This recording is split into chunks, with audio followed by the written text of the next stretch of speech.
Selamat pagi anak-anak. Selamat Pagi, pagi. Ibu. Pagi Ibu. Pagi Ibu. Bagaimana kabarnya hari ini? Baik. Alhamdulillah baik, Bu. Sehat. Alhamdulillah baik Bu. Ya, Alhamdulillah. Semoga dalam kondisi sehat semua ya. Ya, baik anak-anak agar pembelajaran kita hari ini lancar ya. Kita Ibu mau cek dulu kehadirannya. Adakah yang tidak hadir hari ini? Masuk semua Bu. Ada semua, Bu. Masuk semua ya. Hadir semua. Wah, keren-keren ya kelas ini ya. Baik, kalau begitu kita sebelum memulai kegiatan pembelajaran hari ini, kita awali dengan doa terlebih dahulu ya. Boleh, silakan Ketua kelas, Ayu, silakan dipimpin teman-temannya. Oke, Ibu.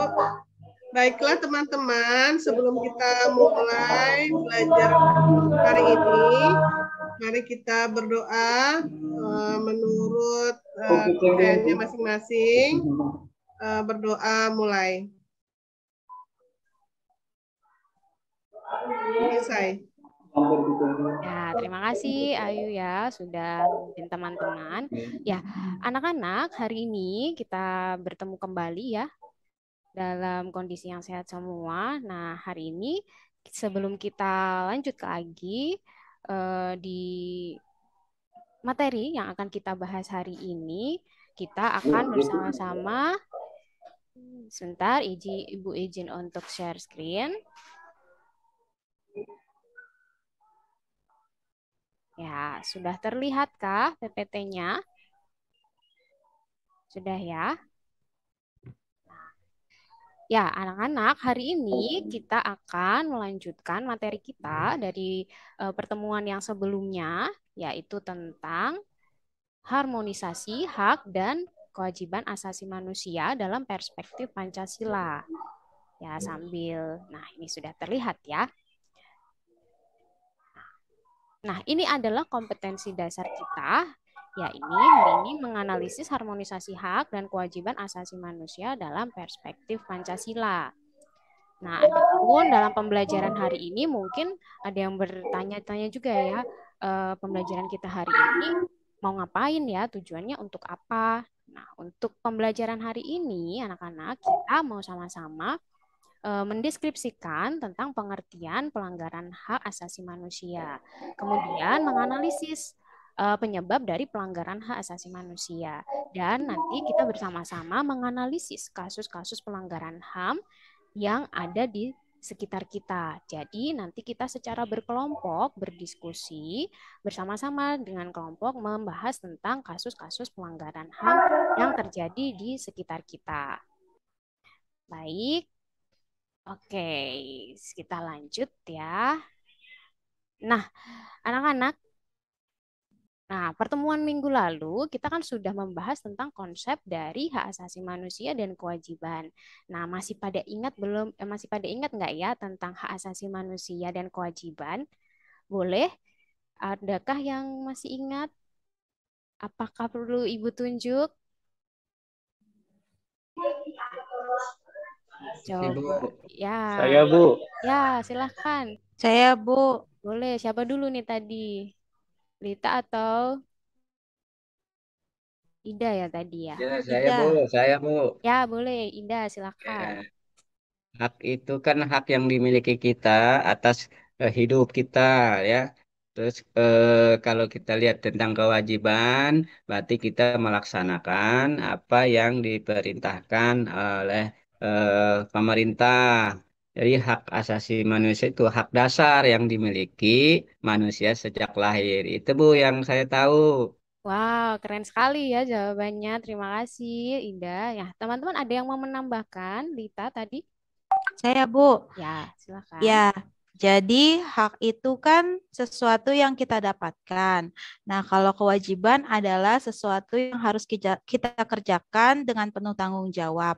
Maka apabila ada seseorang yang tidak melaksanakan kewajiban, itu akan mendapatkan dampaknya tidak diterimanya hak dia sendiri gitu, Bu. Ya, sudah.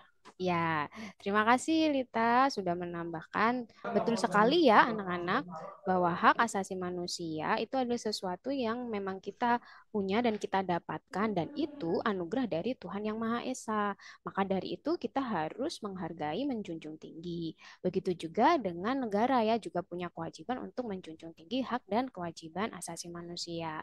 Nah, kewajiban asasi manusia betul tadi ya sesuatu yang memang harus kita lakukan. Kalau tidak dilakukan, bisa saja hak mungkin juga tidak akan kita dapatkan. Nah, jadi hak asasi manusia dan kewajiban asasi manusia itu memang berjalan beriringan. Ya, nah anak-anak berkaitan dengan hak asasi manusia, ya di sekitar kita mungkin kita juga menemukan yang namanya pelanggaran-pelanggaran HAM. Ya, nah hari ini kita akan membahas tentang pelanggaran hak asasi manusia. Nah, sekarang Ibu coba kembali tanyakan ya kepada kalian. Nah, apa yang kamu ketahui tentang pelanggaran HAM? Nah, siapa nih yang coba Bu, untuk menjawab? Boleh, tidak lagi ya, silakan. kalau lihat dari pelanggaran HAM, kalau saya cek, pelakunya adalah pelaksana kebijakan, Bu. Betul nggak ya, Bu? Ya, betul. Ada lagi yang mau menambahkan? Coba Neti, mungkin pelanggaran HAM itu yang kamu ketahui apa? Nah, Saya, Bu. Pelanggaran ya. HAM. Saya ya, Bu ya? Ya boleh Neti dulu nanti habis itu Titi ya. Ya, Bu. Pelanggaran HAM itu, Bu, menurut saya adalah suatu bentuk tindakan yang melawan hukum seperti itu, Bu. Jadi, eh, ketika seseorang melakukan pelanggaran HAM itu artinya dia melanggar hukum seperti itu, Bu. Ya betul sekali. Sesuatu yang melanggar gitu ya, melanggar hukum atau melawan hukum. Oke, baik tadi Titi mau menambahkan? Ya, Ibu. Jadi yang dimaksud dengan pelanggaran HAM itu salah satunya adalah merampas, Bu. Di mana seseorang itu merampas hak orang lain, Bu. Misalkan dia melakukan pembunuhan terhadap menghilangkan nyawa orang lain, berarti hak hidup orang itu untuk hidup sudah dirampas karena dengan dilakukan pembunuhan itu, Bu. Nah, itu menyalahi daripada undang-undang, begitu, Bu.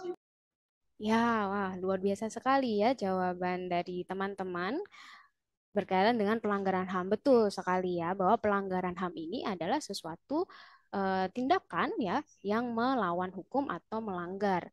Yang dikatakan tadi dilengkapi oleh Titi, hak-hak seperti apa saja. Kita semua punya hak hidup, hak bebas. Nah, tapi bisa saja itu dilanggar oleh kelompok orang atau masyarakat yang memang tujuannya melanggar HAM. Nah, ini dipertegas juga anak-anak ya berkaitan dengan pelanggaran HAM. Pengertiannya melalui Undang-Undang Nomor 39 Tahun 1999. Di sini dikatakan bahwa pelanggaran HAM itu adalah setiap perbuatan seseorang atau kelompok orang, termasuk aparat negara, baik itu disengaja maupun tidak disengaja, atau kelalaian yang secara melawan hukum mengurangi, menghalangi, membatasi, dan atau mencabut hak asasi manusia seseorang, atau juga dalam kelompok orang yang dijamin oleh undang-undang ini dan tidak mendapatkan atau dikhawatirkan tidak akan memperoleh penyelesaian hukum yang adil dan benar. Nah, berdasarkan Undang-Undang Nomor 39 Tahun 99 ini ditegaskan bahwa memang pelanggaran HAM itu ternyata juga tidak hanya dilakukan oleh kelompok orang, tapi juga bisa termasuk aparat negara. Nah, selanjutnya anak-anak ya, dalam pelanggaran HAM yang kita temukan sehari-hari atau di sekitar kita, pasti ada penyebabnya. Ada faktor-faktor yang mendorong kenapa pelanggaran HAM itu bisa terjadi. Kita coba lihat bersama-sama ya. Nah, yang pertama, anak-anak ini berkaitan dengan faktor internal. Nah, apa yang dimaksud dengan faktor internal? Jadi, ada dorongan faktor dari dalam diri seseorang atau kelompok itu melakukan pelanggaran HAM. Nah, apa saja yang mendorong? Yang pertama, sikap egois atau terlalu mementingkan diri sendiri. Nah, sikap ini biasanya akan menyebabkan seseorang itu selalu menuntut haknya. Dan sementara kewajibannya sering diabaikan. Jadi, orang yang memiliki sikap egois ini selalu mencari jalan pintas untuk mendapatkan haknya tanpa memedulikan orang lain. Nah, selanjutnya juga rendahnya kesadaran HAM. Nah, pelaku atau orang yang melakukan pelanggaran HAM ini tidak mau tahu bahwa orang lain pun mempunyai hak asasi yang harus dihormati. Sebenarnya dia sudah tahu memang ya, tetapi tidak mau tahu. Ya. Dan yang ketiga, sikap tidak toleran. Nah, sikap ini akan menyebabkan munculnya saling tidak menghargai dan tidak menghormati atas kedudukan atau keberadaan orang lain. Nah, biasanya ini sering kita lihat di sekitar kita ya, sikap-sikap tidak toleran atau kejadian-kejadian intoleransi di sekitar kita yang pada akhirnya menyebabkan pelanggaran HAM itu terjadi. Nah, ini adalah faktor internal atau dari dalam diri seseorang atau kelompok itu melakukan pelanggaran HAM. Selanjutnya, ada faktor eksternal atau faktor yang berasal dari luar dari seseorang atau kelompok tersebut. Nah, apa saja faktor eksternalnya? Yang pertama, lemahnya dan kurang berfungsinya lembaga-lembaga penegak hukum. Nah, di sini wewenang atau kekuasaan sering digunakan oleh lembaga-lembaga penegak untuk memperoleh kemudahan dalam menyelesaikan urusan atau untuk memaksakan kehendaknya kepada orang lain. Jadi diselesaikan gitu ya dengan cara untuk kepentingan pribadinya. Nah, selanjutnya penyalahgunaan kekuasaan. Nah, penyelesaian kasus pelanggaran HAM yang tidak tuntas akan menjadi pemicu bagi munculnya kasus-kasus lain. Nah, hal ini seseorang mungkin yang punya kekuasaan ya, punya jabatan itu melakukan pelanggaran HAM yang akhirnya hal tersebut juga mempengaruhi kejadian-kejadian yang ada di sekitar kita. Dan selanjutnya adalah penyalahgunaan kemajuan teknologi. Nah, kemajuan teknologi dapat memberikan pengaruh yang positif ataupun negatif. Nah, bahkan dari pengaruh negatif yang kita punya dari kemajuan teknologi ini bisa menimbulkan kejahatan. Contohnya di sekitar kita sekarang penggunaan media sosial. Ya, mungkin dari orang-orang juga memanfaatkan ke hal-hal negatif sehingga muncul terjadinya pelanggaran-pelanggaran HAM. Nah, anak-anak itu berkaitan dengan faktor eksternal. Nah, sampai di sini adakah yang mau ditanyakan? Cukup jelas? Jelas. Oke, itu jelas ya. Baik, kalau begitu. Nah, ini sudah ada tampilan video. Nah, kita akan bersama-sama lihat satu video di sini. Dan selanjutnya nanti kita akan bersama-sama berdiskusi di dalam kelompok ya. Untuk menganalisis video berkaitan dengan pelanggaran HAM. Sebentar, saya putarkan. Sebentar ya.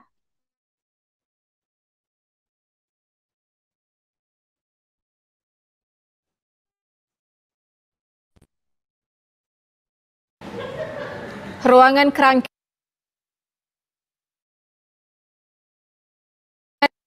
kerangkeng khusus ditemukan di kediaman Bupati Langkat terbit rencana Pranginangin yang merupakan tersangka kasus korupsi. Keberadaan kerangkeng tersebut terbongkar saat dilakukan OTT oleh KPK dan telah dibuat sejak 10 tahun lalu.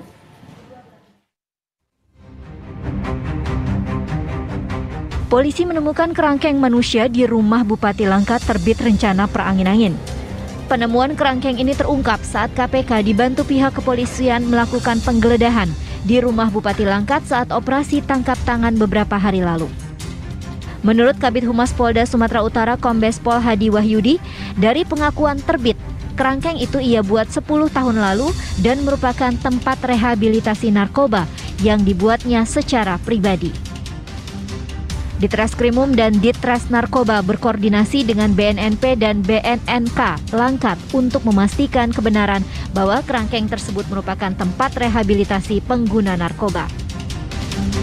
Jadi betul bahwa tempat tersebut berdasarkan informasi awal yang diterima oleh tim sudah ada sekitar sejak tahun 2012 sampai dengan pada saat operasi tangkap tangan oleh KPK.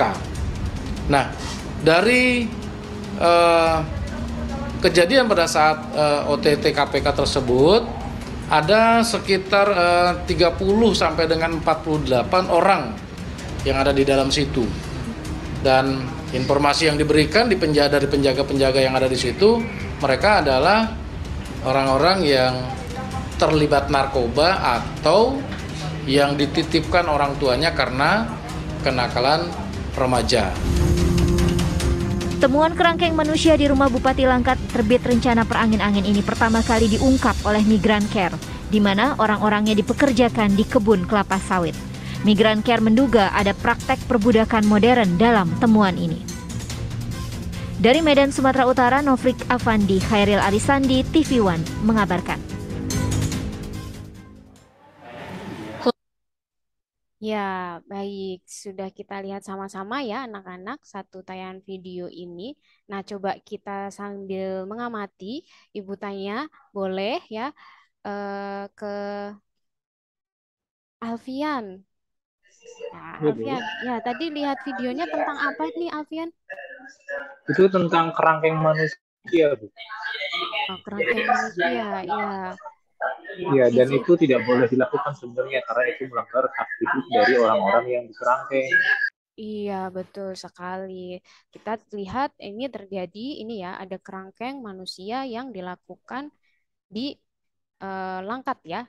Nah, pelakunya tadi siapa? Ini yang membuat kerangkeng ini tadi? Coba Hendrida tadi mengamati videonya ya.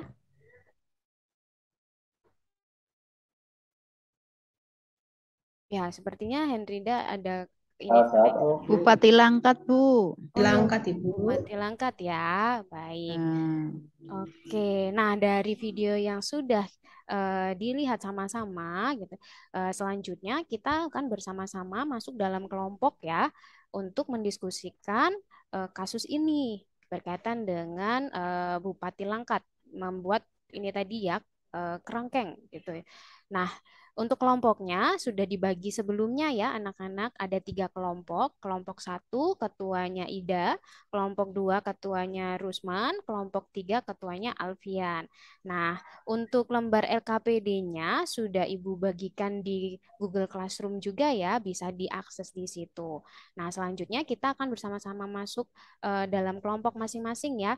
Silakan masuk ke kelompok masing-masing dan mendiskusikan bersama-sama ya. Jangan lupa juga ini Ibu sertakan sumber belajar. Jadi kalian bisa juga mencari informasi-informasi untuk menambahkan analisis kalian melalui sumber-sumber belajar yang Ibu sampaikan di sini. Nah, ini juga sudah ada di Google Classroom ya, jadi bisa diakses.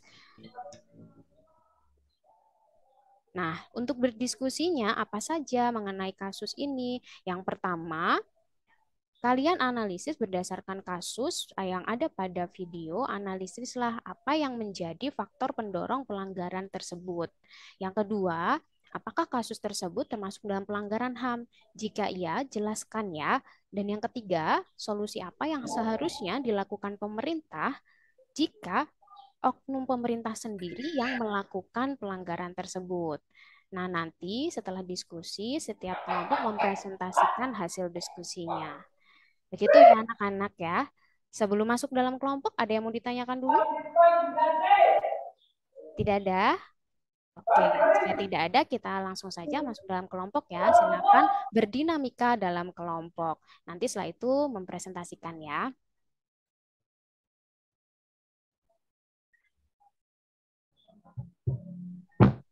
Ya, bagaimana diskusinya? Berjalan dengan lancar? Lancar, Bu. Ya, teman-teman Lancar, aktif Bu. semua ya. Teman-teman aktif semua ya dalam kelompoknya ya. Iya, Bu. Iya, Bu. Oke, kalau begitu kita langsung saja masuk ke dalam presentasi ya. Silakan. Siapa dulu nih yang mau mempresentasikan dari Saya, Bu. Saya, Bu. Ya. Wah, aktif sekali ya kelas kita. Senang sekali ya Ibu di sini. Oke, siapa tadi kelompoknya Ida ya? Iya, Bu. Ya, silahkan. Oke, dari analisis lihat video yang Ibu sampaikan, bahwa faktor pendorong penyebab kasus ini salah satunya adalah penyalahgunaan kekuasaan yang dilakukan oleh Bupati Langkat. Yang kedua, adanya sikap egois yang mendorong Bupati melakukan tindakan perbudakan demi kepentingan pribadi. Dan yang ketiga, kurangnya ketegasan aparat penegak hukum sehingga perbuatan yang dilakukan Bupati Langkat terkuat 10 tahun berjalan. Itu Bu. Yang keduanya kasus apa pelanggaran HAM itu di sini saya lihat termasuk yang tadi video tadi adalah kasus pelanggaran HAM. Karena tindakan yang dilakukan Bupati Langkat, tindakan yang sengaja melawan hukum dan membatasi hak orang lain. Juga di sini hak yang dilanggar itu salah satunya adalah hak hidup, hak bebas untuk hidup layak. Nah, yang ketiganya, kalau saya lihat solusinya yang harus dilakukan, salah satunya harus ada koordinasi baik dari tingkat tinggi ke tingkat yang rendah, harus diperkuat lagi, Bu. Dan yang kedua, peningkatan pelayanan dari pihak keamanan atau aparat penegak hukum, baik dari provinsi maupun daerah. Itu saja, Bu, yang saya sampaikan. Ya, Terima kasih. terima kasih kelompok 1 ya tadi ya Ida sudah menyampaikan menjawab dari analisis kasus yang kita lihat. Nah, tadi ada kelompok 2 mau menambahkan. Saya Ibu. Ya, boleh silakan kita. Ya, saya mau menambahkan di poin yang B, Bu. Dengan soal apakah kasus tersebut termasuk dalam pelanggaran HAM? Jika iya, tolong dijelaskan.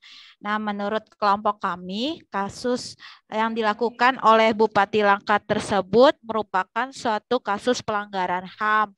Karena seperti yang dijelaskan oleh Ida kelompok 1, di situ ada faktor penyebabnya yaitu perbudakan. Adanya perbudakan yang dilakukan oleh Bupati Langkat.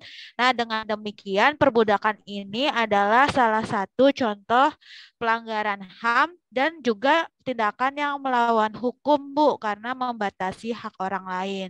Nah, menurut kelompok kami pula, hak yang dilanggar dalam kasus tersebut, khususnya yang dilakukan Bupati Langkat itu adalah hak untuk hidup. Di mana tadi yang kerangkeng manusia itu kan ada ada orang-orang yang ditahan di sana, sehingga orang yang dimasukkan ke kerangkeng itu hak hidupnya tidak didapatkan. Lalu juga hak kebebasan dan juga hidup yang layak, Bu.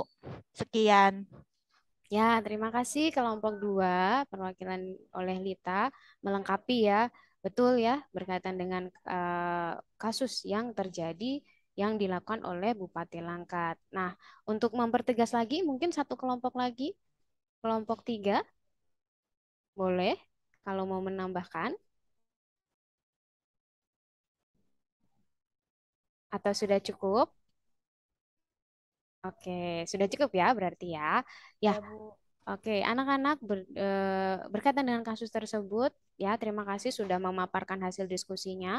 Betul ya, analisis yang sudah kalian lakukan tadi bahwa berdasarkan kasus yang kita lihat ini merupakan sebuah pelanggaran HAM di mana dilakukan oleh aparat ya, bukan aparat tapi dilakukan oleh orang yang memiliki jabatan, ya ini bupati. Ya, nah di sini melakukan pelanggaran HAM, yakni membatasi hak yang ada di situ orang-orang tersebut, ya, untuk melakukan pekerjaannya dibatasi, ya bahkan tadi di video juga disampaikan ya mereka tidak diberikan gaji gitu, dan tidak mendapatkan haknya secara layak di situ.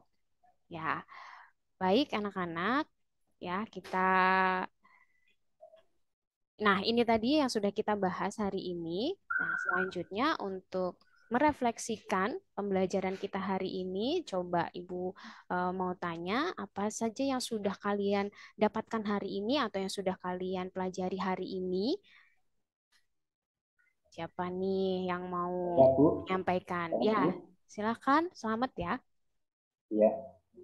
Tentang hak asasi manusia. Jadi di sini tiap orang itu punya hak yang sama dan tidak boleh ada yang merampas itu untuk singkatnya seperti itu, Bu.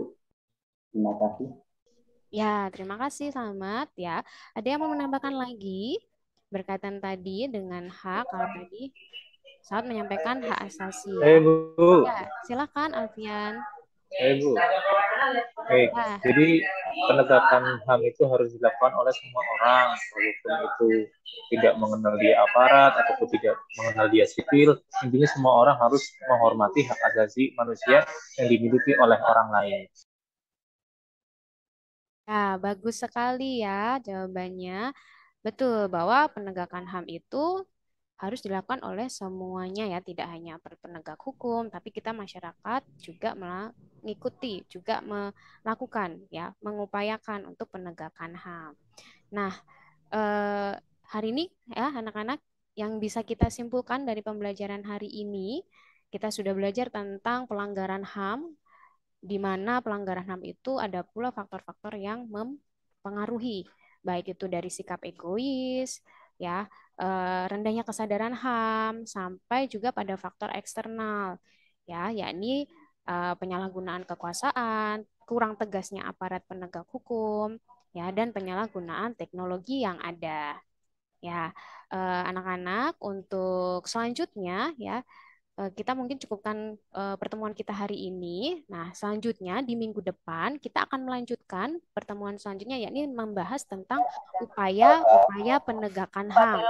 Nah, upaya-upaya penegakan HAM ini nanti kita akan bahas lebih detail lagi ya di pertemuan selanjutnya. Nah, sebelum kita akhiri, ada evaluasi yang harus kalian isi ya, anak-anak. Nah, evaluasinya ada kurang lebih 5 soal uraian. Nah, Ibu sudah bagikan dalam Google Classroom. Jadi, nanti tolong diselesaikan ya. Ibu beri waktu sampai nanti jam 23.59 ya. Hanya 5 soal, berarti bisa ya untuk diselesaikan hari ini. Oke. Sebelum kita akhiri, adakah yang mau ditanyakan, anak-anak? Tidak ada? Oke, jika tidak ada, kita boleh tutup pertemuan kita hari ini. Kita tutup. Silahkan kelompok kelompok 2 boleh menutup ya perwakilannya. Dewi, ada Dewi untuk memimpin doa? Oh, Dewi kayaknya nggak ada ya. Ya sudah. Ya kalau begitu, Henny. Tutup dulu Ibu, share screen-nya Bu. Oh iya, lupa. Maaf ya. Ya Bu, baik teman-teman semuanya, untuk menutup kegiatan kita hari ini, mari kita berdoa menurut agama kita masing-masing. Berdoa mulai. Berdoa selesai. Ya, terima kasih Hani ya. Sampai jumpa lagi di pertemuan berikutnya ya anak-anak. Selamat pagi semuanya. Ya Bu. Pagi. Pagi, ya.